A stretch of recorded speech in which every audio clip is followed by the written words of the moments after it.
guys, for today video po, nandito po ako sa may taas ng bahay nila, Tita Donna. So, ito po, papakita ko po sa inyo.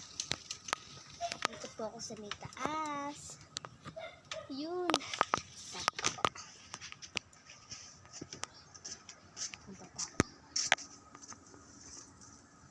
Nandito po tayo ngayon.